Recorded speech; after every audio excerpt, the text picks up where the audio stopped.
ഗണപതയേ നമഃ. ഓം നമഃ ശിവായ. ഹരേ കൃഷ്ണ. ഹര ഹരോ ഹര ഹര. ഹര ഹരോ ഹര ഹര. ഓം സ്കന്ദായ നമഃ. ഓം കുമരായ നമഃ. ഓം വേലായ നമഃ.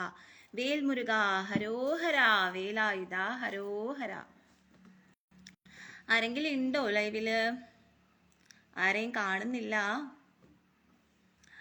അപ്പോൾ ഇന്നലെ മെനഞ്ഞാന്ന് ഞാൻ വന്നിട്ടുണ്ടായിരുന്നു. ആറ്റുകാൽ പൊങ്കാലയൊക്കെ ആയിരുന്നു.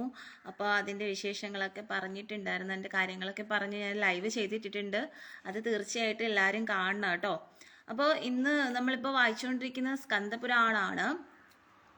അപ്പോൾ സ്കന്ദപുരാണത്തിലെ പുത്രലാഭം എന്നുള്ള ഭാഗമാണ് വായിക്കാനുള്ളത്. അപ്പോൾ ഈ ഒരു സാഹചര്യത്തിൽ എന്ന് പറഞ്ഞു കഴിഞ്ഞാൽ നമ്മുടെ സമൂഹത്തിൽ വളരെയധികം ബുദ്ധിമുട്ടുകൾ, വളരെയധികം പ്രശ്നങ്ങൾ ഉണ്ടാവുന്നുണ്ട്. MDMA എന്ന് പറഞ്ഞിട്ട് ഇപ്പോൾ ടോട്ടലി വ്യാപിച്ചിരിക്കുകയാണ്. അപ്പോൾ അത് നമ്മുടെ പുതിയ തലമുറയ്ക്ക് വളരെയധികം ഭീഷണിയാവുന്നുണ്ട്. അപ്പം അത് വിചാരിച്ചിട്ട് മാതാപിതാക്കളൊക്കെ ഒരുപാട് വിഷമിക്കുന്നുണ്ട്. ആ ഒരു സാഹചര്യത്തിലൂടെയാണ് നമ്മളിപ്പോൾ എല്ലാവരും കടന്നു പോയിക്കൊണ്ടിരിക്കുന്നത്. അപ്പോൾ ഈ ഒരു അവസരത്തിൽ നമുക്ക് ഭഗവാനോട് പ്രാർത്ഥിക്കാം. ഭഗവതിയോടായാലും ഭഗവാനോടായാലും നമുക്ക് ഈ ഒരു അവസരത്തിൽ പ്രാർത്ഥിക്കാം. ഇങ്ങനെയുള്ള വിപത്തുകളിൽ നിന്ന് നമ്മുടെ രാജ്യത്തെ, നമ്മുടെ കേരളത്തെ രക്ഷിക്കട്ടെ. ഇന്ത്യയും കേരളത്തെ എല്ലാം രക്ഷിക്കട്ടെ. ഇനി ഒരു സ്ഥലത്തും, കേരളം ഇന്ത്യ അല്ല, എവിടെ ആയാലും ശരി തന്നെ ഇങ്ങനെയുള്ള മയക്കുമരുന്നുകൾ വ്യാപിക്കാതിരിക്കട്ടെ. എല്ലാവർക്കും നന്മ ഉണ്ടാവട്ടെ എന്ന് ഈ ഒരു അവസരത്തിൽ പ്രാർത്ഥിച്ചുകൊണ്ട് ഞാനൊരു ഈ ഭാഗം വായിക്കാൻ പോവുകയാണ്. ഞാൻ വായിച്ചുകൊണ്ടിരിക്കുന്നത് സ്കന്ദപുരാണാണ്. സ്കന്ദപുരാണത്തിലെ പുത്രലാഭം എന്നുള്ള ഭാഗമാണ് വായിക്കാനുള്ളത്. അപ്പോൾ നമ്മുടെ പുതിയ തലമുറ നന്നായി വരാൻ വേണ്ടിയിട്ട് നമുക്ക് ജഗദീശ്വരനോട് പ്രാർത്ഥിക്കാം. ഇതല്ലാതെ നമുക്ക് വേറെ വഴിയില്ല. ഇത് കണ്ടുപിടിച്ചത് നിർത്തലാക്കുക എന്നുള്ളതാണ്. അത് മാത്രമേ നമുക്ക് ഇപ്പോൾ ഈ ഒരു സാഹചര്യത്തിൽ ചെയ്യാൻ സാധിക്കുള്ളൂ. അപ്പോൾ അതിന് വേണ്ടിയിട്ട്, അതിന് അധികാരപ്പെട്ടവർ അത് നിർത്തലാക്കാൻ വേണ്ടിയിട്ട് ഓൾറെഡി ഇപ്പോൾ ഇറങ്ങിയിട്ടുണ്ട്. അത് കുറെ കൂടെ ശക്തമാക്കുക. പൂർണ്ണമായിട്ടും ഈ ഒരു MDMA പോലുള്ള സംഭവങ്ങൾ നമ്മുടെ സംസ്ഥാനത്തേക്ക് വരുന്നത് പൂർണ്ണമായിട്ടും തടയുക. നമ്മുടെ ഭാവി തലമുറയെ സംരക്ഷിക്കുക എന്നുള്ളതാണ്. ഓക്കെ. അപ്പം അതുപോലെ തന്നെ ഈ അന്യ സംസ്ഥാനങ്ങളിൽ നിന്നൊക്കെ വരുന്നവരൊക്കെയാണ് വളരെയധികം ഇവിടെ പലതരത്തിലുള്ള ഇങ്ങനെയുള്ള MDMA ഒക്കെ പടർത്തുന്നതെന്ന് പറയുന്നുണ്ട്. അപ്പം അതും ഒരു തരത്തിൽ നോക്കിയാൽ ശരിയായിട്ടുള്ള കാര്യമായിരിക്കും. അപ്പം അതൊക്കെ അവരെയൊക്കെ നമുക്ക് മാറ്റി നിർത്തണം. അങ്ങനെയുള്ള സാഹചര്യങ്ങൾ ഉണ്ടെങ്കിൽ ഇങ്ങനെയുള്ള അന്യ സംസ്ഥാനക്കാരെ നമ്മുടെ സംസ്ഥാനത്തിലേക്ക്, നമ്മുടെ കേരളത്തിലേക്ക് വരുത്താതിരിക്കുക എന്നുള്ളതാണ്. മനസ്സിലായി? അപ്പം അങ്ങനെയുള്ള ഒരു ഇത് ഉണ്ടെങ്കിൽ തീർച്ചയായിട്ടും അങ്ങനെയുള്ള ഇതുണ്ടെങ്കിൽ അത് കണ്ടുപിടിക്കുക, എന്നിട്ട് അതിനുള്ള നടപടികൾ സ്വീകരിക്കുക എന്നുള്ളതാണ്. അപ്പം അതിലൂടെ നമുക്ക് നമ്മുടെ സംസ്ഥാനത്തെ നമുക്ക് രക്ഷിക്കാൻ കഴിയും. നമ്മുടെ ഭാവി തലമുറയെ നമുക്ക് രക്ഷിക്കാൻ സാധിക്കുന്നതായിരിക്കും. ഹരഹര മഹാദേവ. ഹര ഹരോ ഹര ഹര. അപ്പം ഞാനിന്ന് വായിക്കാൻ പോകുന്നത് സ്കന്ദപുരാണത്തിലെ പുത്രലാഭം എന്നുള്ള ഭാഗമാണ്. അപ്പം അത് ഞാൻ വായിക്കാം കേട്ടോ. നിങ്ങൾ ശ്രദ്ധയോടെ കേൾക്കുക. ഞാൻ വായിക്കാന്ന് പറയുന്ന വേറൊന്നും കൊണ്ടല്ല, ഞാൻ ഇങ്ങനെ ടീച്ചിങ് എനിക്ക് അത്ര വലുതായിട്ട് അറിയുന്നൊരു സംഭവമല്ല. പിന്നെയെന്ന് വെച്ചാൽ എനിക്ക് ഞാൻ നിങ്ങളോട് പറഞ്ഞിട്ടുണ്ടല്ലോ, എനിക്ക് വീട്ടിൽ തന്നെ ജോലി തിരക്ക് കാര്യങ്ങൾ, കിച്ചണിലൊക്കെ കുക്ക് ചെയ്യാനും പിന്നെ വേറെ വാഷിങ്ങും കാര്യങ്ങളൊക്കെ ഉണ്ട്. അപ്പം അതിൻ്റെ ഇടയിൽ എനിക്ക് സമയം കിട്ടുമ്പോഴാണ് ഞാൻ ഈ വന്ന് പറയുന്നത്. അതുകൊണ്ട് പ്രത്യേകിച്ച് ഞാനിത് ഇരുന്ന് പഠിച്ച് അങ്ങനെ ഞാൻ പറയുന്നതല്ല. ഇങ്ങനെ വായിച്ച് പറഞ്ഞിട്ട് അതിൻ്റെ അർത്ഥം ഞാനിങ്ങനെ പറഞ്ഞു കൊടുക്കുകയാണ് നിങ്ങൾക്ക് ചെയ്യുന്നത്. അപ്പോൾ അതുകൊണ്ട് തീർച്ചയായിട്ടും നിങ്ങളത് മനസ്സിലാക്കുക. അപ്പോൾ എൻ്റെ ആ ഒരു ഇത് നിങ്ങളോട് ഞാൻ റിക്വസ്റ്റ് ചെയ്യണം. അതുകൊണ്ട് ഞാൻ പ്രത്യേകിച്ച് ഇത് ഇരുന്ന് പഠിച്ചുകൊണ്ടല്ല ഞാൻ നിങ്ങൾക്ക് തരുന്നത്. പിന്നെ എന്നെ സംബന്ധിച്ചിടത്തോളം ഒരു കാര്യം എന്ന് പറഞ്ഞു കഴിഞ്ഞാൽ, എനിക്ക് എപ്പോഴും എന്താ പറയുക, എനിക്ക് ഇഷ്ടപ്പെടാത്തൊരിടത്ത് ഒരു കീഴിൽ പോയി എനിക്ക് ജോലി ചെയ്യുന്നതിനോട്, അല്ലെങ്കിൽ ഒരാളുടെ കീഴിൽ നിൽക്കുന്നതിനോട് എനിക്ക് അത്ര വലിയ താല്പര്യമില്ല. അങ്ങനെ ഞാൻ നിൽക്കണമെങ്കിൽ എനിക്കത് അത്ര ഇഷ്ടമുള്ളൊരു വ്യക്തി ആയിരിക്കണം, അല്ലെങ്കിൽ എനിക്ക് അത്രയും സപ്പോർട്ടീവ് ആയിട്ടുള്ളൊരു ഇതായിരിക്കണം. എങ്കിൽ മാത്രമേ ഞാൻ ഒരാളുടെ കീഴിൽ പോയി വർക്ക് ചെയ്യാൻ ഞാൻ ഇഷ്ടപ്പെടുന്നുള്ളൂ. അത് എനിക്ക് പണ്ടേ ഉള്ളൊരു എൻ്റെ ഒരു ക്യാരക്ടറാണ്. അതെൻ്റെ വീട്ടുകാർക്ക് അറിയാവുന്ന സംഭവമാണ്. പിന്നെ ഒരു കാര്യം എന്ന് വെച്ച് കഴിഞ്ഞാൽ, എനിക്ക് സ്വന്തമായിട്ട് എന്തെങ്കിലും ചെയ്യുന്നത് ഇഷ്ടമുള്ള കാര്യമാണ്. ഇപ്പോൾ ബിസിനസ് അങ്ങനെയൊക്കെ സ്വന്തമായിട്ട് എന്തെങ്കിലും കാര്യം ചെയ്യുന്നത് എനിക്ക് ഇഷ്ടമുള്ള കാര്യമാണ്. അതുപോലെ തന്നെ നമുക്ക് ഇഷ്ടമുള്ള കാര്യങ്ങൾ, ഇപ്പം എനിക്ക് കലകൾ ഇഷ്ടമാണ്, സംഗീതം, നൃത്തം, അഭിനയം, അങ്ങനെയുള്ള കലകളൊക്കെ പ്രാക്ടീസ് ചെയ്യുന്ന ഒരു വ്യക്തിയാണ്. അപ്പം അങ്ങനെയുള്ള കാര്യങ്ങളൊക്കെ എനിക്ക് ഇഷ്ടമാണ്. അപ്പം അതിനെ ബേസ് ചെയ്തിട്ട് ഒരാളുടെ കീഴിൽ പോയി വർക്ക് ചെയ്യുന്നതിനോട് എനിക്ക് താല്പര്യമുണ്ട്. കാരണം എന്തെന്ന് വെച്ച് കഴിഞ്ഞാൽ നമുക്കത് ഇഷ്ടമുള്ള കാര്യമാണ്. മനസ്സിലായോ? അപ്പം എന്നെ സംബന്ധിച്ചിടത്തോളം എനിക്ക് ഇഷ്ടമുള്ള ഒരു കാര്യം ആസ്വദിച്ച് ഒരു ജോബ് ആയാലും ശരി തന്നെ അത് എനിക്ക് ഇഷ്ടമുള്ള ഒരു കാര്യം ചെയ്യാനാണ് എനിക്ക് കൂടുതൽ ഇഷ്ടം എന്ന് പറയുന്നത്. അപ്പം അതുകൊണ്ടാണ് ഞാനത് പറഞ്ഞത്. അപ്പം എല്ലാ മേഖലകളിലും പോയി എനിക്കങ്ങനെ ഒരാളുടെ കീഴിൽ ജോലി ചെയ്യുന്നതിനോട് എനിക്ക് താല്പര്യമില്ല. പക്ഷെ എനിക്ക് ഇഷ്ടമുള്ള മേഖലയിൽ എനിക്കത് ചെയ്യുന്നതിനോട് എനിക്ക് വളരെയധികം താല്പര്യമുള്ള ഒരു വ്യക്തിയാണ് ഞാൻ. അപ്പം അത് ഓരോരുത്തരുടെ പേഴ്സണൽ കാര്യമാണ്. അപ്പം എനിക്ക് അങ്ങനെയാണ്, എനിക്ക് ഇഷ്ടമുള്ളത് ഞാൻ അത് എന്തായാലും ഒരാളുടെ കീഴിലായാലും ഞാൻ പോയി ചെയ്യും. പക്ഷെ അത് എനിക്കും കൂടി അത് കംഫർട്ടായിരിക്കണം. എൻ്റെ സേഫ്റ്റിയും ഞാൻ അവിടെ നോക്കും, എനിക്കും കൂടി ഇഷ്ടപ്പെടണം, ആ ഒരു ഇതായിരിക്കണം. അങ്ങനെയുള്ള ഇത് എനിക്ക് ഇഷ്ടമുള്ള കാര്യമാണ്. അപ്പം അത് ഓരോരുത്തർക്കും അങ്ങനെ ഓരോരുത്തർക്കും ഓരോ രീതിയായിരിക്കും അല്ലേ. ഓരോരുത്തർക്കും ഓരോ പേഴ്സണൽ അവരെന്ത് തൊഴിൽ ചെയ്യണം, അല്ലെങ്കിൽ അവർക്ക് എന്ത് മേഖലയാണ് തിരഞ്ഞെടുക്കേണ്ടത്, ഇതൊക്കെ തീരുമാനിക്കുന്ന അവരവരുടെ പേഴ്സണൽ ആയിട്ടുള്ള ഇഷ്ടങ്ങളാണ്, പേഴ്സണൽ ആയിട്ടുള്ള കാര്യങ്ങളാണ് അല്ലേ. അതിൽ നമുക്ക് ആരെയും കുറ്റം പറയാൻ സാധിക്കില്ല. അപ്പം ഇത് തന്നെയാണ് എനിക്ക് നിങ്ങളോടും പറയാനുള്ളത്. നിങ്ങൾക്ക് ഇഷ്ടമില്ലാത്തൊരു കാര്യം നിങ്ങൾ ചെയ്യാതിരിക്കും. നിങ്ങൾക്ക് ഇഷ്ടമുള്ളൊരു കാര്യം നിങ്ങളത് ചെയ്യാന്നുള്ളതാണ്. അതുപോലെ നിങ്ങളുടെ ഉള്ളിൽ എന്തെങ്കിലും കലാപരമായിട്ടുള്ള കഴിവുകളൊക്കെ ഉണ്ടെങ്കിൽ അത് വളർത്തിക്കൊണ്ട് വരിക എന്നുള്ളതാണ്. മനസ്സിലായോ? അപ്പം അങ്ങനെ നമ്മൾ ചെയ്യാന്നുള്ളത്. അല്ലെ നമുക്ക് ഇഷ്ടമില്ലാത്ത ഒരു കാര്യം ചെയ്യുന്നതിനോട് എനിക്ക് താല്പര്യമില്ല. ഇപ്പോൾ എനിക്ക് ഇതൊക്കെ വായിക്കുന്നത് വെച്ചാൽ മീൻസ് ഞാൻ എന്തായാലും വായിക്കും. അപ്പം അത് നിങ്ങൾക്കും കൂടി അത് പ്രയോജനപ്പെട്ടോട്ടെ. കാരണം നമുക്കിത് കലികാലമാണ്, അറിയാലോ. അപ്പം അതുകൊണ്ടാണ് ഞാൻ എന്തായാലും വായിക്കുന്നുണ്ട്. അപ്പം അതിൻ്റെ കൂട്ടത്തിൽ നിങ്ങൾക്കും കൂടെ ആ ഒരു ഇത് ഉണ്ടാവട്ടെ എന്ന് കരുതിയിട്ടാണ് ഞാനിത് നിങ്ങൾക്കും കൂടി ഞാൻ ലൈവിൽ വന്നിട്ട് പറഞ്ഞു തരുന്നത് കേട്ടോ. അപ്പം അല്ലാതെ എനിക്ക് വേറെ ഒരു ഇതും ഇല്ല, ഞാൻ അങ്ങനെ ഉദ്ദേശിച്ചിട്ടല്ല. അപ്പം എനിക്ക് ടീച്ചിങ് ഇഷ്ടമാണ്. പണ്ടേ ഞാൻ ടീച്ചിങ് എനിക്ക് മീൻസ് അങ്ങനെയല്ല, ടീച്ചിങ് എന്ന് പറഞ്ഞു കഴിഞ്ഞാൽ ഇങ്ങനെയുള്ള പുരാണ കഥകളൊക്കെ ഇങ്ങനെ പറയാനും വായിച്ച് പറഞ്ഞു കൊടുക്കാൻ അതിനോട് എനിക്ക് ഇൻട്രസ്റ്റ് ഉണ്ട്. അതുകൊണ്ടാണ് ഞാനിത് ചെയ്യുന്നത്. മനസ്സിലായോ? പിന്നെ പാട്ട് പാടാറുണ്ട്. അപ്പോൾ ആ പാട്ടൊക്കെ പാടി ഞാൻ ഇടയ്ക്ക് പോസ്റ്റൊക്കെ ചെയ്തിട്ടുണ്ടായിരുന്നു. പിന്നെ സ്ഥലക്കുറവ് വരുമോ എന്ന് ഓർത്തിട്ട് ഞാൻ ഡിലീറ്റ് ചെയ്തിട്ടുണ്ട്, ചില വീഡിയോസൊക്കെ ഡിലീറ്റ് ചെയ്തിട്ടുണ്ട്. അപ്പം നിങ്ങൾക്ക് എൻ്റെ പ്രൊഫൈലിൽ ലാസ്റ്റൊക്കെ പോയി നോക്കിക്കഴിഞ്ഞാൽ അറിയാം. അതിൽ ഞാൻ പാട്ട് പാടിയിട്ടിട്ടുണ്ട്, ഡാൻസ് കളിച്ചിട്ടിട്ടുണ്ട്, അഭിനയിച്ചിട്ടിട്ടുണ്ട്, അങ്ങനെ കുറേ കാര്യങ്ങൾ ചെയ്തിട്ടിട്ടുണ്ട്. അപ്പോൾ ഇതെല്ലാം കഴിഞ്ഞ് വന്നിട്ടാണ് ലാസ്റ്റാണ് ഞാൻ റീൽസൊക്കെ ഒരുപാട് ചെയ്തിട്ടിട്ടുണ്ട്. അപ്പം അതൊക്കെ കഴിഞ്ഞിട്ടാണ് പിന്നെ ലാസ്റ്റാണ് ഞാൻ ഇതിലോട്ട് വന്നത്. ഇപ്പം എനിക്ക് ഇതിന് ഒരു ഇൻസ്പിറേഷൻ ആയതെന്ന് പറഞ്ഞു കഴിഞ്ഞാൽ ഞാൻ പറഞ്ഞിട്ടുണ്ടല്ലോ, എപ്പോഴും ഞാൻ പറയാറുള്ളത് സ്വസ്തിക ഹോളീസ്വെൽ എന്ന് പറഞ്ഞൊരു പേജാണ് എനിക്ക് ഇതിനുള്ളൊരു ഇൻസ്പിറേഷൻ ആയത്. അതുപോലെ തന്നെ വേറെ കുറേ പേജസ്, രുദ്രയോഗിനി, അങ്ങനെ കുറേ പേരുടെ ആ ഒരു ഇത് ആണ് എനിക്ക് ഇൻസ്പിറേഷൻ ആയിട്ടാണ് ഞാൻ ഇങ്ങനെ ഒരു പുരാണങ്ങളൊക്കെ പറഞ്ഞു കൊടുക്കാൻ വേണ്ടിയിട്ട്, അല്ലെങ്കിൽ ഭഗവത്ഗീത ഭാഗവതമൊക്കെ ഇങ്ങനെ എനിക്ക് പറഞ്ഞു തരണം എന്നുള്ളൊരു ഇത് തോന്നിയത്. അങ്ങനെയാണ് ഞാൻ ഈ ഒരു ഇത് തിരഞ്ഞെടുത്തത് കേട്ടോ. അപ്പം അത് എല്ലാവരും അറിയാൻ വേണ്ടിയിട്ടാണ് ഞാൻ പറഞ്ഞത്. അപ്പോൾ നമുക്ക് വായിക്കാം. സ്കന്ദ പുരാണത്തിലെ പുത്രലാഭം എന്നുള്ള ഭാഗമാണ്. അപ്പം അത് ഞാൻ വായിക്കാം, ശ്രദ്ധയോടെ കേൾക്കുക കേട്ടോ.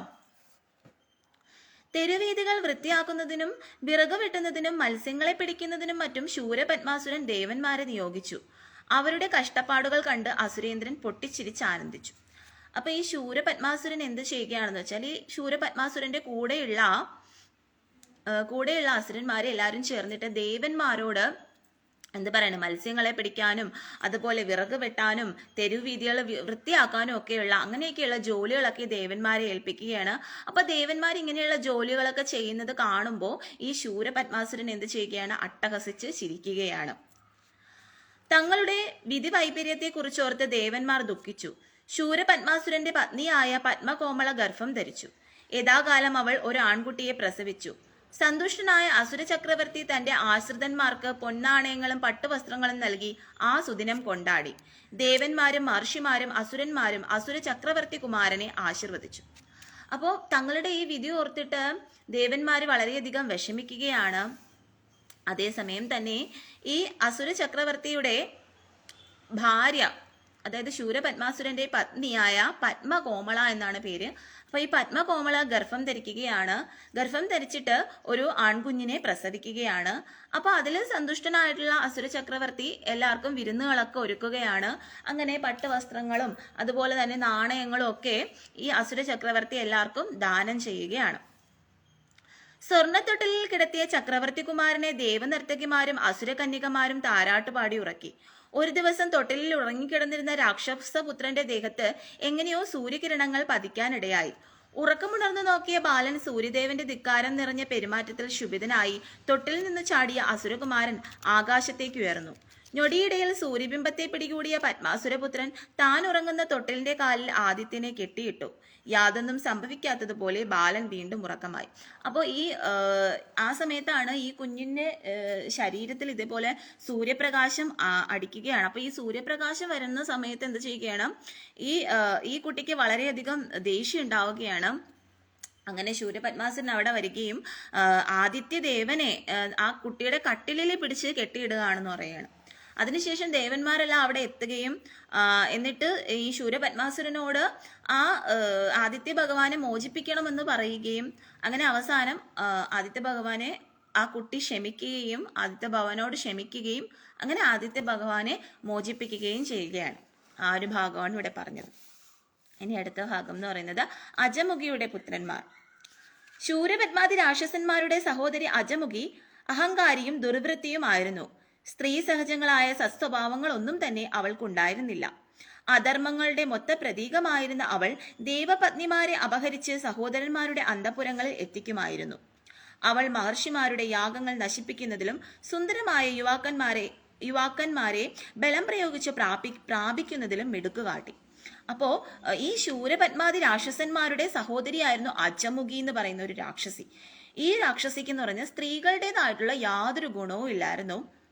ഈ രാക്ഷസിയുടെ പ്രധാന ഹോബി അല്ലെങ്കിൽ പ്രധാന ഇതെന്ന് പറയുന്നത് ദേവലോക സുന്ദരിമാരെയൊക്കെ അപഹരിച്ചുകൊണ്ട് വന്നിട്ട് തൻ്റെ സഹോദരന്മാരുടെ അന്തഃപുരങ്ങളിലേക്ക് കൊണ്ടുപോയി കൊടുക്കുമായിരുന്നു. ബലം പ്രയോഗിച്ച് ദേവന്മാരെയും അതുപോലെ സുന്ദരന്മാരായിട്ടുള്ള യുവാക്കളെയൊക്കെ ബലം പ്രയോഗിച്ച് പ്രാപിക്കുകയൊക്കെ ചെയ്യുമായിരുന്നു. അങ്ങനെയൊക്കെ ചെയ്യുന്ന ഒരു ദുഷ്ടയായിട്ടുള്ള ഒരു അസുര സ്ത്രീയായിരുന്നു ഈ അജമുഖി എന്ന് പറയുന്നത്. ശൂരപത്മാതി രാക്ഷസന്മാരുടെ സഹോദരിയായിട്ടുള്ള അജമുഖി. ഒരു ദിവസം ദുർവാസാവ് മഹർഷിയുടെ ആശ്രമത്തിലെത്തിയ അജമുഖി അദ്ദേഹത്തിൽ നിന്നും ഗർഭം ധരിച്ച് വീരപുത്രന്മാർക്ക് ജന്മം നൽകാൻ താൻ ആഗ്രഹിക്കുന്നുണ്ടെന്ന് മഹർഷിയോട് പറഞ്ഞു. എന്നാൽ ഇപ്രകാരമുള്ള അധർമ്മവചനങ്ങൾ ശ്രവിക്കുന്നത് തന്നെ പാപമാണെന്ന് പറഞ്ഞ് മഹർഷി അവളെ പിന്തിരിപ്പിക്കാൻ ശ്രമിച്ചു. അജമുഖി കൂട്ടാക്കിയില്ല. അവൾ രാക്ഷസീയമായി ദുർവാസാവ് മുനിയെ പ്രാപിച്ച് 2 പുത്രന്മാർക്ക് ജന്മം നൽകി. അപ്പോൾ ഈ അജമുഖി എന്ത് ചെയ്യുകയാണ്, ദുർവാസാവ് മഹർഷിയുടെ ആശ്രമത്തിൽ ചെല്ലുകയാണ്. എന്നിട്ട് ദുർവാസാവ് മഹർഷിയോട് പറയുകയാണ്, അങ്ങ് എന്റെ വിവാഹം കഴിക്കണം, അങ്ങയിൽ നിന്ന് പുത്രന്മാരെ വേണം, ശ്രേഷ്ഠന്മാരായിട്ടുള്ള പുത്രന്മാരെ വേണം എന്ന് പറയുകയാണ്. അപ്പോൾ ദുർവാസാവ് മഹർഷി ഇത് സമ്മതിക്കുന്നില്ല. അപ്പോൾ അജമുഖി എന്ത് ചെയ്യുകയാണ്, ബലം പ്രയോഗിച്ചുകൊണ്ട് ആ ദുർവാസാവ് മഹർഷിയെ പ്രാപിക്കുകയും അതിലൂടെ 2 പുത്രന്മാർക്ക് ജന്മം നൽകുകയാണ്.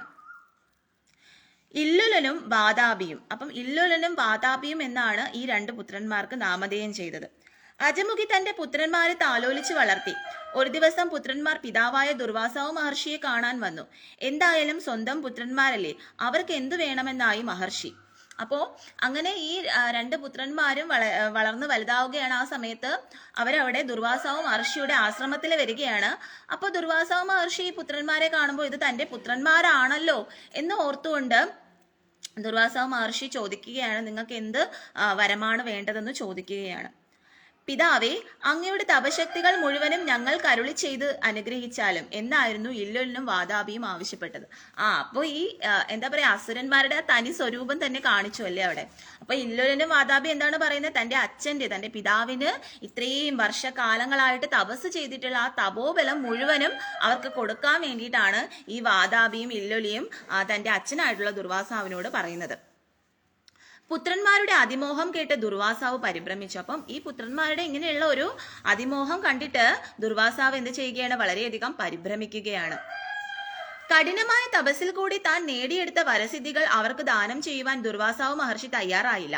ക്ഷുഭിതരായ ഇല്ലോല വാതാപിമാർ കോപിഷ്ഠരായി ദുർവാസാവ് മുനിയെ കൊല്ലുവാൻ ഉദ്യമിച്ചു. അപ്പോൾ താൻ ഇത്രയും വർഷകാലങ്ങളായിട്ട് നേടിയിട്ടുള്ള തപസ്സും വരസിദ്ധിയൊന്നും നൽകുവാനായിട്ട് ദുർവാസാവ് മഹർഷി തയ്യാറായില്ല. അപ്പോൾ ഈ പുത്രന്മാർ എന്ത് ചെയ്യുകയാണ്? തങ്ങളുടെ പിതാവായിട്ടുള്ള ദുർവാസാവ് മഹർഷിയെ വധിക്കുവാൻ വേണ്ടിയിട്ട് തീരുമാനിക്കുകയാണ്. അപ്പോൾ ദുർവാസാവ് അവരെ ശപിച്ചു. ലോകത്തിലെമ്പാടുമുള്ള മഹർഷിമാരെ ഉപദ്രവിച്ചും അവരുടെ കണ്ണിലെ കരടായും ഒടുവിൽ അഗസ്ത്യമുനിയുടെ ശാപമേറ്റ് അവർ നശിച്ചു പോകുമാറാകട്ടെ എന്നായിരുന്നു ശാപം. അപ്പോൾ ആ സമയത്ത് ദുർവാസാവ് മഹർഷി എന്ത് ചെയ്യുകയാണ്? ഈ പുത്രന്മാരെ ശപിക്കുകയാണ്. എങ്ങനെയാണ് ശപിച്ചത്? ലോകത്തെമ്പാടുമുള്ള മഹർഷിമാരെ ഉപദ്രവിക്കുകയും അപ്പോൾ അവരുടെ കരടായിട്ടും ഒടുവിൽ അഗസ്ത്യമുനിയുടെ ശാപമേറ്റുകൊണ്ട് നിങ്ങൾ നശിച്ചു പോകട്ടെ എന്ന് ആ പുത്രന്മാരെ ആര് ശപിക്കുകയാണ്? ഈ ദുർവാസാവ് മഹർഷി ശപിക്കുകയാണ്. മഹർഷിമാരെ ഉപദ്രവിച്ച് അവരെ നിഗ്രഹിക്കുന്നതിന് ഇല്ലോല വാതാപിമാർക്ക് ദുഷ്ട മാതാവായ അജമുഖി അനുവാദം നൽകി. പിന്നീട് ഇല്ലോലനും വാതാപിയും അഗ്നികുണ്ഡത്തിൽ നിന്ന് ബ്രഹ്മദേവനെ പ്രസാദിപ്പിക്കാൻ കഠിനമായി തപസ് അനുഷ്ഠിച്ചു. അപ്പം ഈ സമയത്ത് എന്ത് ചെയ്യുകയാണ്? മഹർഷിമാരെയൊക്കെ ഉപദ്രവിച്ചിട്ട് അവരെ നിഗ്രഹിക്കുന്നതിന് വേണ്ടിയിട്ട് ഇല്ലോലയ്ക്കും വാതാപിക്കും ആ ദുഷ്ടമാതാവായിട്ടുള്ള അജമുഖി അനുവാദം നൽകുകയാണ്. അങ്ങനെ ഈ ഇല്ലോലയും വാതാപിയും കൂടി ബ്രഹ്മദേവനെ കഠിനമായിട്ടുള്ള തപസ് അനുഷ്ഠിക്കുകയാണ്. വളരെ കാലം തപസ്സനുഷ്ഠിച്ചിട്ടും ബ്രഹ്മദേവൻ പ്രത്യക്ഷപ്പെട്ടില്ല. അപ്പോൾ ഇല്ലോലൻ തന്റെ അനുജനായ വാതാപിയെ കൊന്ന് അവന്റെ രക്തം നെയ്യായും ശരീരഭാഗങ്ങൾ ഹോമദ്രവ്യങ്ങളായും അഗ്നികുണ്ഡത്തിൽ ഹോമിച്ചു. അപ്പൊ വളരെ കാലം ഇവരിങ്ങനെ തപസ് ചെയ്തിട്ടും എന്ത് ചെയ്യുകയാണ്? ഈ തപസ്സിൽ ബ്രഹ്മദേവൻ പ്രീതിപ്പെടുന്നില്ല, ബ്രഹ്മദേവൻ പ്രത്യക്ഷപ്പെടുന്നില്ല. അപ്പൊ ഇത് കാണുമ്പോഴത്തേക്ക് ഇല്ലോലൻ എന്ത് ചെയ്യുകയാണ്? തന്റെ അനുജനായിട്ടുള്ള വാതാപിയെ കൊന്നിട്ട് ആ രക്തവും മാംസവും അതുപോലെ നെയ്യും ഒക്കെ ആ അഗ്നികുണ്ഡത്തിൽ ഹോമിക്കുകയാണ്. എന്നിട്ട് അവന്റെ രക്തം നെയ്യായും ശരീരഭാഗങ്ങൾ ഹോമദ്രവ്യങ്ങളായും അഗ്നികുണ്ഡത്തിൽ ഹോമിക്കുകയാണ്. അപ്പം ഈ അസുരന്മാർ അങ്ങനെയാണല്ലോ, എന്ത് ക്രൂരത ചെയ്യും. തങ്ങളുടെ ആവശ്യം നിറവേറ്റാൻ വേണ്ടിയിട്ട് അല്ലെങ്കിൽ തങ്ങളുടെ ആഗ്രഹം ഇതാവാൻ വേണ്ടിയിട്ട് എന്ത് ക്രൂരത വേണമെങ്കിലും ഈ അസുരന്മാർ ചെയ്യുമല്ലേ. അതാണ് നമുക്ക് ഇവിടെ മനസ്സിലാക്കാൻ സാധിക്കുന്നത്. പ്രസന്നനായ ബ്രഹ്മദേവൻ പ്രത്യക്ഷപ്പെട്ട് എന്ത് വരമാണ് വേണ്ടതെന്ന് ഇല്ലോലനോട് ചോദിച്ചു. തന്റെ അനുജൻ വാതാപിക്ക് പുനർജന്മം നൽകി അനുഗ്രഹിക്കുവാൻ ഇല്ലോലൻ ബ്രഹ്മാവിനോട് അഭ്യർത്ഥിച്ചു. അപ്പോൾ ഈ സമയത്ത് ബ്രഹ്മദേവൻ അവിടെ പ്രത്യക്ഷപ്പെടുകയാണ്. അങ്ങനെയൊക്കെ ഹോമിച്ചപ്പോൾ ബ്രഹ്മദേവൻ അവിടെ പ്രത്യക്ഷപ്പെടുകയാണ്. എന്നിട്ട് ബ്രഹ്മദേവൻ ചോദിക്കുകയാണ്, നിനക്ക് എന്ത് വരമാണ് വേണ്ടതെന്ന് ചോദിക്കുകയാണ്. അപ്പോൾ ഇല്ലോലൻ പറയുകയാണ്, തന്റെ അനുജനായിട്ടുള്ള വാതാപിക്ക് പുനർജന്മം നൽകി അനുഗ്രഹിക്കുവാൻ ഇല്ലോലൻ ബ്രഹ്മാവിനോട് അഭ്യർത്ഥിക്കുകയാണ്. അപ്പം അവിടെ ഇല്ലോലൻ ഒരു നല്ല കാര്യം ചെയ്തു.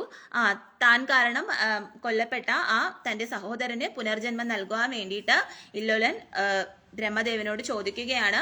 അങ്ങനെ ബ്രഹ്മദേവൻ വാതാപിക്ക് പുനർജന്മം നൽകുകയാണ്. അതനുസരിച്ച് പുതിയ ഉണർവുകളോടെ ഹോമാഗ്നിയിൽ നിന്ന് വാതാപി പുറത്തു വന്നു. അത് കഴിഞ്ഞ് ഇല്ലോലൻ തന്ത്രപരമായ മറ്റൊരു വരം ബ്രഹ്മദേവനോട് ആവശ്യപ്പെട്ടു. അപ്പം വാതാപി അങ്ങനെ പുനർജനിക്കുകയാണ്. ആ അഗ്നികുണ്ഡത്തിൽ നിന്ന് തന്നെ വാതാപി വളരെയധികം ശക്തിമത്തായിട്ട് വീണ്ടും തേജസ്സോടും ഉണർവോടും കൂടിയൊക്കെ ആ ഹോമാഗ്നിയിൽ നിന്ന് പുറത്തേക്ക് വരികയാണ്. അപ്പൊ ഈ സമയത്ത് ഇല്ലോലൻ വീണ്ടും ബ്രഹ്മദേവനോട് എന്ത് ചെയ്യുകയാണ്? ഒരു വരം ചോദിക്കുകയാണ്. ബ്രഹ്മദേവ, വാതാപി അജരൂപം പ്രാപിച്ച് വെട്ടേറ്റു മരിച്ചു എന്നിരിക്കട്ടെ. ഞാൻ വിളിച്ചാൽ അവൻ ജീവനിട്ട് എന്റെ മുന്നിൽ വരണം. കുടില തന്ത്രം അറിഞ്ഞിട്ടും ഇല്ലോലന് വരം നൽകേണ്ടി വന്നു. സ്രഷ്ടാവിന് പിന്നീട് ഇല്ലോലനും വാതാപിയും ശൂരപത്മാസുര സന്നിധിയിൽ ചെന്ന് തങ്ങളുടെ കഴിവുകളെയും വരസിദ്ധികളെയും കുറിച്ച് മാതൃ സഹോദരനെ ധരിപ്പിച്ചു. അപ്പോ എന്താണ് ചോദിക്കുന്നത്? ഈ ഇല്ലോലിന് ചോദിക്കുന്ന വെച്ചാൽ വാതാപിക്ക് ഒരിക്കലും മരണമുണ്ടാവരുത് എന്നുള്ള ഒരു വരമാണ് ഇല്ലോലി ആരോട് ചോദിക്കുന്നത്? ബ്രഹ്മദേവനോട് ചോദിക്കുന്നത്. അതായത് അജമുഖനായിട്ടുള്ള ഈ വാതാപിനെ ആര് വധിച്ചു കഴിഞ്ഞാലും ഞാൻ മനസ്സിൽ സ്മരിക്കുന്ന സമയത്ത് അവൻ എൻ്റെ മുന്നിൽ ജീവനോടെ ഉണ്ടായിരിക്കണം. അതായത് അവന് എപ്പോഴും പുനർജന്മം ഉണ്ടാവണം എന്നുള്ള ഒരു വരമാണ് ചോദിക്കുന്നത്. അപ്പം ഈ ഒരു വരം കൊടുക്കാൻ ബ്രഹ്മദേവന് ഒട്ടും തന്നെ ഇഷ്ടമല്ലായിരുന്നു. എന്നാലും ബ്രഹ്മദേവന് ആ വരം കൊടുക്കുകയാണ്. അങ്ങനെ അതിനുശേഷം ഈ വാതാപിയും ഇല്ലോലനും കൂടെ ശൂരപത്മാസുരന്റെ സന്നിധിയിലേക്ക് എത്തുകയാണ്. എന്നിട്ട് അവിടെ ചെന്നിട്ട് അച്ഛനായിട്ടുള്ള ശൂരപത്മാസുരനോട് തങ്ങളുടെ കഴിവുകളെയും വരസിദ്ധികളെയും ഒക്കെ കുറിച്ച് മാതൃ സഹോദരനെ മാതൃ സഹോദരനാണല്ലോ ശൂരപത്മാസുരൻ. അപ്പൊ ആ ശൂരപത്മാസുരനെ ധരിപ്പിക്കുകയാണ്, അമ്മാവനോട് ധരിപ്പിക്കുകയാണ്. സഹോദരി പുത്രന്മാരുടെ ബുദ്ധിശക്തികൾ ശ്രവിച്ച് സന്തുഷ്ടനായ ശൂരപത്മാസുരൻ അവരെ പ്രശംസിച്ചു. അപ്പം സഹോദരിയുടെ പുത്രന്മാരായിട്ടുള്ള ഇവർക്ക് വരസിദ്ധികളും അതുപോലെയുള്ള ഇവരുടെ ബുദ്ധിശക്തികളും ഒക്കെ ശ്രവിച്ചുകൊണ്ട് എന്ത് ചെയ്യുകയാണ്, ഈ ശൂരപത്മാസുരൻ അവരെ അനുഗ്രഹിക്കുകയാണ്, പ്രശംസിക്കുകയാണ്. കുറച്ചു കാലം കൊട്ടാരത്തിൽ വസിച്ച് ഇല്ലുല വാതാപിമാർ അവിടെ നിന്ന് യാത്ര പുറപ്പെട്ട് കടുകുമലയിലെത്തി. പർണാശ്രമം ഒന്ന് സൃഷ്ടിച്ച് താപശ്രേഷ്ഠന്മാരെ പോലെ വേഷം ധരിച്ച് അവിടെ വസിച്ചു. എന്നിട്ട് ഈ ഇല്ലുലയും വാതാപിമാരും എന്ത് ചെയ്യുകയാണ്, കുറച്ചു കാലം കൊട്ടാരത്തിൽ വസിച്ച് അവരെന്ത് ചെയ്യുകയാണ്, അവിടെ നിന്ന് കടുകുമലയിൽ എത്തുകയാണ്. കടുകുമല എന്ന് പറയുന്ന ഒരു സ്ഥലത്തെത്തുകയാണ്. പർണാശ്രമം ഒന്ന് സൃഷ്ടിച്ച് താപശ്രേഷ്ഠന്മാരെ പോലെ വേഷം ധരിച്ച് അവിടെ ഇവർ രണ്ടുപേരും വസിക്കുകയാണ്. താപസ ശ്രേഷ്ഠന്മാരെ പോലെയൊക്കെ വേഷങ്ങളൊക്കെ കെട്ടി വേഷം ധരിച്ചുകൊണ്ട് അവര് ഈ ഇല്ലുലയും അതുപോലെ തന്നെ ഈ വാതാപിയും അവിടെ വസിക്കുകയാണ്. ആ വഴിയെ യാത്ര ചെയ്യുന്ന താപസന്മാരെ കബളിപ്പിച്ചു കൊല്ലണമെന്ന് അജമുഖി പുത്രന്മാർ തീരുമാനിച്ചു. ഉപചാരപൂർവ്വം മഹർഷിമാരെ തങ്ങളുടെ ആശ്രമത്തിലേക്ക് ക്ഷണിക്കുന്ന ഇല്ലുലൻ അജരൂപം പ്രാപിച്ച വാതാപിയെ കൊന്ന് മാംസം പാകം ചെയ്ത് മഹർഷിമാർക്ക് ഭോജനം നൽകും. അപ്പം ആ വഴിയെ യാത്ര ചെയ്യുന്ന താപസന്മാരെ എല്ലാം കബളിപ്പിച്ചു കൊല്ലണോ എന്നുള്ളതായിരുന്നു അജമുഖി പുത്രന്മാർ ഇവർ രണ്ടുപേരും തീരുമാനിച്ചിരുന്നത്. അപ്പം ഉപചാരപൂർവ്വം മഹർഷിമാരെല്ലാം തങ്ങളുടെ ആശ്രമത്തിലേക്ക് ക്ഷണിച്ചു വരുത്തുകയും എന്നിട്ട് ഇല്ലുലൻ എന്ത് ചെയ്യുകയാണ്, അജരൂപം പ്രാപിച്ച ആ വാതാപിയെ കൊല്ലുകയാണ്. അജരൂപം പൂർണ്ണമായിട്ടും ഈ വാതാപി എന്ത് ചെയ്യും, അജരൂപം പ്രാപിക്കും. ആ സമയത്ത് ഈ ഇല്ലുലൻ എന്ത് ചെയ്യും, ഈ വാതാപിയെ വെട്ടിത്തുണ്ടാക്കിയിട്ട് കൊന്നിട്ട് പാകം ചെയ്തിട്ട് എന്ത് ചെയ്യും, ഈ മഹർഷിമാർക്ക് അത് ഭക്ഷിക്കാൻ കൊടുക്കും. ഭോജനം കഴിഞ്ഞ് മഹർഷിമാർ വിശ്രമിക്കുമ്പോൾ വാതാപി പ്രത്യക്ഷപ്പെടൂ എന്ന് ഇല്ലുലൻ കൽപ്പിക്കും. എന്നിട്ട് എന്ത് ചെയ്യും, ഭോജനം കഴിഞ്ഞിട്ട് മഹർഷിമാരെല്ലാം വിശ്രമിക്കുന്ന സമയത്ത് വാതാപി പ്രത്യക്ഷപ്പെടൂ എന്നിങ്ങനെ ഇല്ലുലൻ പറയുന്ന സമയത്ത് എന്ത് ചെയ്യും, അപ്പോൾ തന്നെ ഭക്ഷിച്ച മുനിമാരുടെ ഉദരം പിളർന്നുകൊണ്ട് വാതാപി പ്രത്യക്ഷപ്പെടും. അപ്പം തന്നെ ഭക്ഷിച്ച അവരുടെ സന്യാസിമാരുടെ മഹർഷിമാരുടെ ഉദരം ഇങ്ങനെ പിളർന്നുകൊണ്ട് വാതാപി അവിടെ പ്രത്യക്ഷപ്പെടും. എന്നിട്ട് എന്ത് ചെയ്യും, ഇപ്രകാരം തങ്ങൾ കൊന്നൊടുക്കിയ മഹർഷിമാരുടെ മാംസങ്ങൾ ഭക്ഷിച്ച് ഇല്ലുലനും വാതാപിയും സസന്തോഷം കുടജാദ്രിയിൽ കഴിഞ്ഞു. അപ്പം ഈ മഹർഷിമാരുടെ വയറിങ്ങനെ പിളർന്നു വരുമ്പോൾ മഹർഷിമാർ മരിക്കുമല്ലോ. ആ സമയത്ത് ഈ മഹർഷിമാരെ എടുത്തവര് ഭക്ഷിച്ച് ഇവര് പാകം ചെയ്ത് ഭക്ഷിച്ചിട്ട് ഇവരവിടെ ഇങ്ങനെ ആ കുടജാദ്രിയിൽ ഇങ്ങനെ കുടജാദ്രിയിൽ കഴിഞ്ഞു വരികയാണ്. അപ്പൊ ഇത്രയും ക്രൂരന്മാരായിട്ടുള്ള അസുരന്മാരായിരുന്നു ഈ ഇല്ലുലനും വാതാപിയും. അപ്പം എന്താണ്, ഇല്ലുലന് അങ്ങനെ ഒരു വരം കൊടുത്തിട്ടുണ്ട്. എന്ത് വരമാണ് കൊടുത്തിട്ട്, വാതാപി മരിച്ചു കഴിഞ്ഞാലും വാതാപിക്ക് പുനർജന്മം കിട്ടുമെന്നുള്ളൊരു വരം. അതുകൊണ്ടാണ് ഈ വാതാപിനെ എന്ത് ചെയ്യുന്നത്, ഇങ്ങനെ കൊന്നിട്ട് ഈ വാതാപിയുടെ മാംസങ്ങളൊക്കെ ഈ പറയുന്ന മഹർഷിമാർക്ക് ഭക്ഷിക്കാൻ കൊടുക്കുന്നതും പിന്നീട് അവരുടെ വയറ് പിളർന്നുകൊണ്ട് ഈ വാതാപി പുറത്തു വരികയും അങ്ങനെ ഇവര് ആ മഹർഷിമാരുടെ ശരീരത്തെ ഭക്ഷിക്കുകയും ചെയ്യും. ഹര ഹര മഹാദേവ, ഹര ഹരോ ഹര ഹര. അപ്പൊ സ്കന്ദപുരാണത്തിൽ ഈ ഒരു ഭാഗം ഇവിടെ അവസാനിക്കുകയാണ്. അപ്പം ഇതുപോലെയുള്ള രാക്ഷസന്മാർ ഇപ്പോഴും നമ്മുടെ സമൂഹത്തിൽ ഉണ്ടല്ലേ. ചില സ്ഥലങ്ങളിൽ ഇതുപോലെയുള്ള വാർത്തകളൊക്കെ നമ്മൾ മുന്നേ ഒരു വാർത്ത ഇതുപോലെ കേട്ടിട്ടുണ്ടായിരുന്നു. മനുഷ്യ ശരീരം വേവിച്ച് കഴിച്ചു, രണ്ട് സ്ത്രീകളെ വധിച്ചിട്ട് അവരുടെ മനുഷ്യ ശരീരം, അപ്പം മനുഷ്യ ശരീരം വരെ വേവിച്ച് കഴിക്കുന്ന ആ രീതിയിൽ രാക്ഷസന്മാരുടെ ഗുണമാണ് അതല്ലേ. അപ്പൊ ആ രാക്ഷസന്മാരുടെ രീതിയിൽ നമ്മുടെ ഇപ്പോഴത്തെ മനുഷ്യ സമൂഹം പോലും മാറിയിരിക്കുന്നു എന്നുള്ള ഇതാണ് നമുക്ക് മനസ്സിലാക്കാൻ സാധിക്കുന്നത്. അപ്പം ഇത് ഇപ്പോൾ കലികാലത്തിന്റെ കുറച്ച് ഭാഗമായിട്ടുള്ളപ്പോൾ ഇങ്ങനെയുള്ള കാര്യങ്ങൾ ഉണ്ടാവുന്ന പോകെ ഇതിനപ്പുറമായിരിക്കും. അതുകൊണ്ടാണ് പറയുന്നത് ഇത്രയും പെട്ടെന്ന് തന്നെ നമുക്ക് ഭഗവാനിലേക്ക് അഭയത്തിന് വേണ്ടിയിട്ട് ആ പരമശിവനിലേക്ക് അല്ലെങ്കിൽ മഹാദേവനിലേക്ക് അല്ലെങ്കിൽ ശ്രീകൃഷ്ണനിലേക്കോ ശ്രീരാമനിലേക്കോ വിഷ്ണു ഭഗവാനിലേക്കോ ഒക്കെ ദേവിയിലേക്കോ ഒക്കെ നമുക്ക് അഭയം കിട്ടണം. ആ വിഷ്ണു ലോകത്തിലേക്ക് വിഷ്ണു ലോകത്ത് തന്നെ നമ്മൾ എത്തിപ്പെടണം, അല്ലെങ്കിൽ അവിടെ നമുക്ക് അഭയം കിട്ടണം എന്ന് നമ്മൾ പ്രാർത്ഥിക്കേണ്ട കാര്യം എന്തുകൊണ്ടാണ്, ഇങ്ങനെയുള്ള കാര്യങ്ങൾ. അപ്പം ഇതൊക്കെ നമ്മൾ ചെറിയ ഇതൊക്കെ പണ്ട്, അപ്പം നിങ്ങൾ മനസ്സിലായി ഈ സ്കന്ദപുരാണത്തിൽ തന്നെ ഇങ്ങനെ പഴയ കാലങ്ങളിൽ ഈ സ്കന്ദപുരാണത്തിൽ തന്നെ ഇങ്ങനെ എഴുതി വെച്ചിട്ടുണ്ട് മനുഷ്യരെ കൊന്നിട്ട് ഭക്ഷിക്കുന്ന കാര്യങ്ങളൊക്കെ.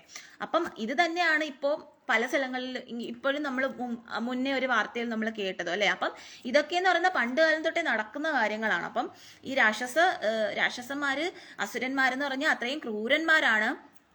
അപ്പൊ ഇതേപോലെ രാക്ഷസ സ്വഭാവമുള്ള അസുര സ്വഭാവമുള്ള മനുഷ്യരും നമ്മുടെ ഈ ഭൂമിയിൽ ഉണ്ടെന്നുള്ളതാണ്. അതുകൊണ്ടാണ് പറയുന്നത് ഭൂമി സേഫ് അല്ല എന്ന് പറയുന്ന കാര്യം അതാണ്. ഭൂമിയിൽ ഇതുപോലുള്ള എല്ലാ വർഗത്തിലുള്ളവരും ഉണ്ട്. ചിലപ്പോൾ ഈ പറയുന്ന ഇങ്ങനെയൊക്കെ കാണിക്കുന്നവരൊക്കെ കഴിഞ്ഞ ജന്മത്തിൽ അവർ ഇതുപോലുള്ള രാക്ഷസന്മാരോ ഇതുപോലുള്ള ദുഷ്ടന്മാരായിട്ടുള്ള അസുരന്മാരോ ഒക്കെ ആയിരിക്കും. അതുകൊണ്ടാണ് ആ ഒരു ഗുണമാണ് അവർ വീണ്ടും മനുഷ്യജന്മം എടുത്തു വന്നിട്ട് വീണ്ടും കാണിക്കുന്നത്. മനസ്സിലായോ?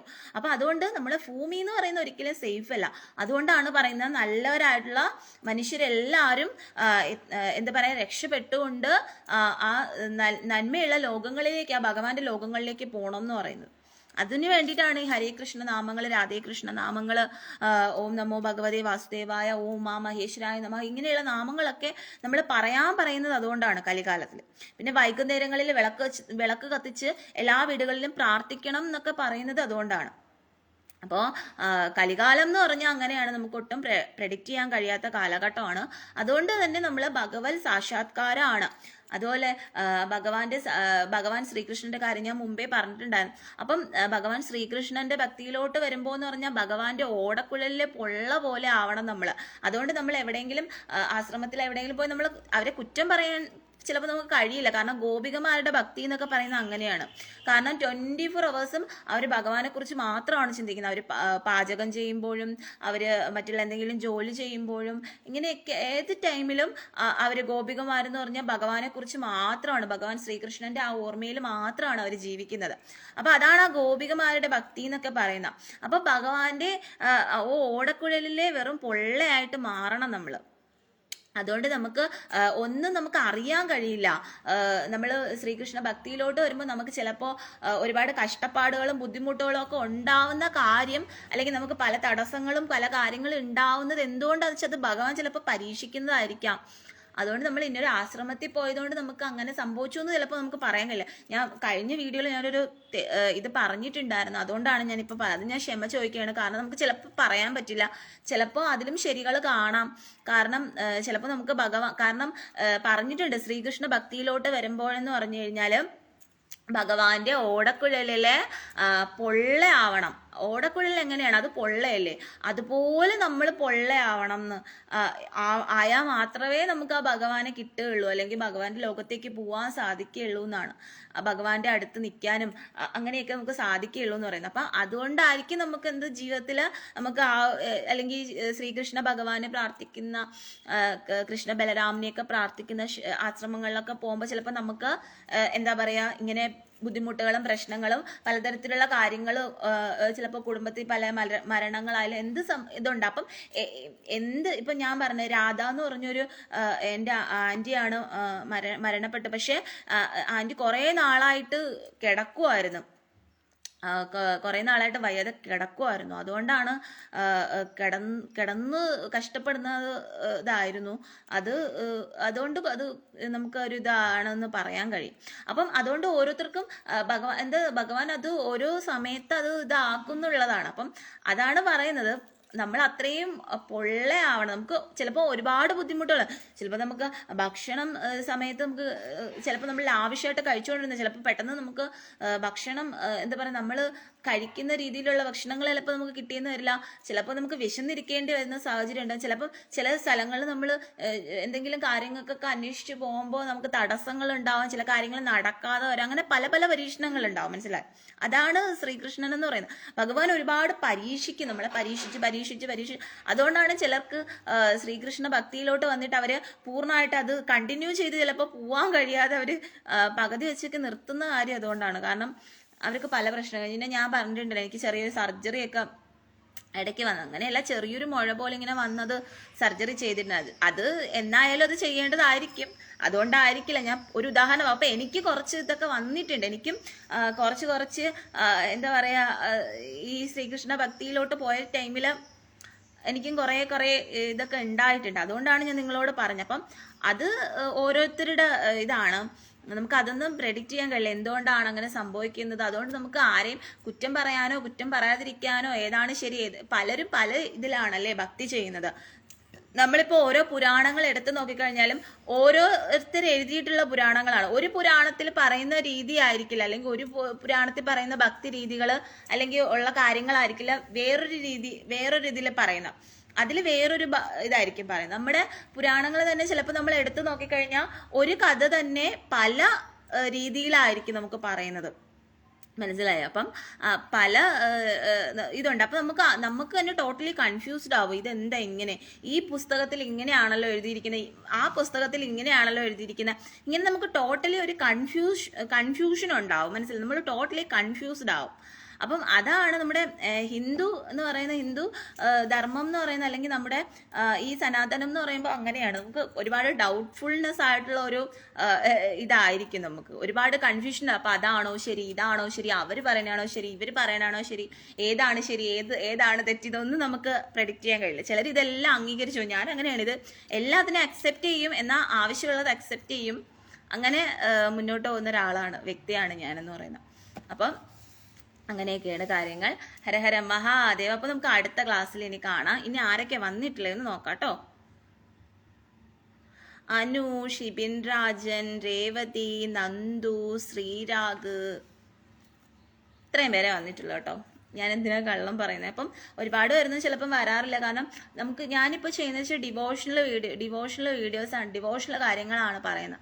അപ്പോൾ ഡിവോഷണൽ കാര്യങ്ങൾ വരുമ്പോൾ അതിനോട് ചിലപ്പോൾ ആർക്കും അത്ര വലിയ താല്പര്യം ഉണ്ടാവില്ല. കാരണം ഇപ്പോൾ അല്ലാതെ തന്നെ സോഷ്യൽ മീഡിയയിൽ ഒരുപാട് കാര്യങ്ങളുണ്ട് കാണാൻ വേണ്ടിയിട്ട്. അപ്പം അതിനിടയിൽ ഈ ഭക്തി കാര്യങ്ങളൊക്കെ പറയുന്നത് കാണാനായിട്ട് ചിലപ്പോൾ ആരും ശ്രമിക്കാറില്ല. പിന്നെ അത് മാത്രമല്ല, ഞാൻ എൻ്റെ വീഡിയോ ഒന്നും അങ്ങനെ ആർക്കും അങ്ങനെ വലുതായിട്ട് ഷെയർ ചെയ്തൊന്നും കൊടുക്കാറില്ല. യൂട്യൂബ് വീഡിയോ മാത്രം ഞാൻ ചിലപ്പോൾ മെസ്സഞ്ചറിൽ എവിടെയെങ്കിലും ഷെയർ ചെയ്ത് കൊടുക്കും. അപ്പം മെസ്സഞ്ചർ തന്നെ ഞാൻ അൺഇൻസ്റ്റാൾ ചെയ്ത് ഇട്ടാക്കുവാണ്. എനിക്കറിയില്ല, എനിക്ക് അറിയാത്ത കുറേ പേര് വന്ന് എന്നെ ഫോളോ ചെയ്യുന്നുണ്ട്. എനിക്ക് തന്നെ അറിയത്തില്ല എന്തൊക്കെ ഫേക്ക് അക്കൗണ്ടുകളൊക്കെ ഉണ്ട് അതിൽ. അപ്പം അങ്ങനെയൊക്കെയുള്ള കാര്യങ്ങളാണ്. അതുകൊണ്ട് ഞാൻ ആരോടും പോയിട്ട് എന്നെ ഫോളോ ചെയ്യുമോ അല്ലെങ്കിൽ എനിക്ക് ലൈക്ക് തരൂ, എന്നെ പ്രൊമോട്ട് ചെയ്യും, ഇങ്ങനെ ഞാൻ പറഞ്ഞ് അല്ലെങ്കിൽ ഷെയർ ചെയ്ത് എൻ്റെ വീഡിയോസ് ഷെയർ ചെയ്ത് കൊടുത്ത് ഞാൻ ഇതാക്കാറില്ല. ചുരുക്കം ചില അടുത്ത ഫ്രണ്ട്സിന് മാത്രം ഞാൻ ചിലപ്പോൾ പറഞ്ഞെന്നിരിക്കാം. അതും അങ്ങനെ ഇപ്പോൾ പറയാറില്ല. അപ്പം അതുകൊണ്ട് ചിലപ്പോൾ എനിക്ക് ലൈക്ക് കുറവായിരിക്കാം, വ്യൂവേഴ്സ് കുറവായിരിക്കാം. അപ്പം അതൊന്നും എനിക്കതിൽ ഒരു ഇതുമില്ല. കാരണം ഞാനിത് പറയുന്നു, കേൾക്കുന്നവർ കേൾക്കട്ടെ. അതിപ്പോൾ ഒരാളായിക്കോളാം അല്ലെങ്കിൽ 2 പേരായിക്കോളാം, എനിക്ക് കുഴപ്പമില്ല. അപ്പം ഡിവോഷണൽ കാര്യം പറയുമ്പോൾ അത് കേൾക്കാൻ ചിലർ ഡിവോഷണൽ കാര്യങ്ങളൊന്ന് പറയുന്ന ടൈമിൽ ഒരുപാട് പേര് കാണും ലൈക്ക് കൊടുക്കാറൊക്കെ ചെയ്യാറുണ്ട്. അത് ചിലരുടെ ലക്കാണല്ലേ, ചിലർക്ക് അത് ഇഷ്ടമല്ലേ, അല്ലെങ്കിൽ എന്തെങ്കിലും കാര്യം അതിൽ കാണും, അത് അല്ലെങ്കിൽ എന്താ പറയാ, അങ്ങനെ അവരത് ഷെയർ ചെയ്ത് കൊടുക്കുന്നുണ്ടാവും. ഒരുപാട് ഗ്രൂപ്പുകളിലുള്ള ആളായിരിക്കും, വ്യക്തിയായിരിക്കും, എല്ലാവർക്കും അറിയാവുന്നതായിരിക്കും, അങ്ങനെയൊക്കെ ആയിരിക്കും. പക്ഷെ ഞാൻ അങ്ങനെയല്ല. എന്താ പറയാ, ഞാൻ അങ്ങനെ ഫ്രണ്ട്ഷിപ്പ് എന്ന് പറഞ്ഞാൽ പോലും അത്രയും സൂക്ഷിച്ച് കണ്ട് അവരെ മനസ്സിലാക്കി അവരോട് സംസാരിച്ചാലും അത്രയും എനിക്ക് ഇഷ്ടപ്പെടുകയാണെങ്കിൽ മാത്രമേ ഞാൻ ഒരാളെ ഫ്രണ്ട് ആക്കത്തുള്ളൂ. അതാണ് എൻ്റെ ഒരു ക്യാരക്ടർ എന്ന് പറയുന്നത്. അല്ലാതെ എനിക്ക് ഈ വരുന്ന മെസ്സേജൊക്കെ എല്ലാം റീപ്ലൈ കൊടുക്കുന്ന ഒരു ക്യാരക്ടർ എനിക്കില്ല, എനിക്കത് ഇഷ്ടമല്ല. അതാണ് ഞാനിതിൽ എൻ്റെ ഫോളോയിങ് ലിസ്റ്റ് പോലും ഞാൻ 0 ആക്കി വെച്ചേക്കുന്നത്. പിന്നെ FBയിൽ ഫോളോ ചെയ്യുന്ന വെച്ചാൽ ഗേൾസിനെ മാത്രമേ ഫോളോ ചെയ്യുന്നുള്ളൂ FBയിൽ. അതാണ് സത്യം എന്ന് പറയുന്നത്. അല്ലാതെ ആരെയും ഞാൻ ഫോളോ ചെയ്യാറില്ല. അപ്പം അതുകൊണ്ട് ഞാൻ ഒരു ഫ്രണ്ട്സിനെയായാലും തിരഞ്ഞെടുത്താൽ പോലും അത്രയും നോക്കിയും കണ്ടും ഒക്കെ സെലക്റ്റീവായിട്ടേ ഞാൻ തിരഞ്ഞെടുക്കാറ് പോലും ഉള്ളൂ. എനിക്ക് അത്രയും വിശ്വാസം അവരിലുണ്ടാവണം, അത്രയും ഇഷ്ടം ഉണ്ടാവണം, എന്നാൽ മാത്രമേ ഞാൻ അതുപോലും അക്സെപ്റ്റ് ചെയ്യാറുള്ളൂ. അല്ലാതെ ഞാൻ പോയിട്ട് എല്ലാവരോടും എൻ്റെ വീഡിയോ അയച്ചു കൊടുത്തിട്ട് നിങ്ങൾ സബ്സ്ക്രൈബ് ചെയ്യൂ, നിങ്ങൾ കാണൂ, ലൈക്ക് ചെയ്യും, ഇങ്ങനെ ഞാൻ പറഞ്ഞ് നടക്കാറില്ല. വരുന്നവർ കാണട്ടെ, സബ്സ്ക്രൈബ് ചെയ്യുന്നവർ സബ്സ്ക്രൈബ് ചെയ്യട്ടെ, കാണുന്നവർ കാണട്ടെ, ലൈക്ക് ചെയ്യുന്നവർ ലൈക്ക് ചെയ്യട്ടെ, ഇല്ലാത്തവർ വേണ്ട, ഇങ്ങനെയൊക്കെയുള്ളൊരു ഇതാണ് എനിക്ക്. അപ്പം അത് മാറ്റണമെന്ന് കുറേ പറഞ്ഞിട്ടുണ്ട് എന്നോട്. കുറേ പേരല്ല, എൻ്റെ 2-3 ഫ്രണ്ട്സുകളൊക്കെ പറഞ്ഞിട്ടുണ്ട് മാറ്റണം. ഈ പറയുന്ന അനു തന്നെ പറഞ്ഞിട്ടുണ്ട്. അങ്ങനെയൊക്കെ എന്തെങ്കിലുമൊക്കെ വരുവാണെങ്കിൽ എല്ലാവരോടും ഇത് ഷെയർ ചെയ്യണം, എങ്കിലേ അവരത് അറിയുള്ളൂ. സ്റ്റോറി ഇടണം, ഇങ്ങനെയൊക്കെ ചെയ്താലേ ഈ വീഡിയോ ഒക്കെ എല്ലാവരും അറിയുള്ളൂ എന്നൊക്കെ പറയാറുണ്ട്. അപ്പം അത് ഞാൻ നോക്കാം. ഹരഹര മഹാദേവ്. ഒരാളും കൂടെ വന്നിട്ടുണ്ട് കേട്ടോ, ഫൈസൽ ബഷീർ. അനു എന്താ ചേച്ചി അല്ല, ഇന്ന് അങ്ങനെയൊന്നുമില്ല. ഞാനിങ്ങനെ ഇതോ ഇത് ആറ്റുകാൽ പൊങ്കാലയ്ക്ക് പോയപ്പോൾ വാങ്ങിയതാ. ഓക്കെ. ഹരഹര മഹാദേവ. ഹരേ കൃഷ്ണ. ഹരഹരോ ഹരഹര.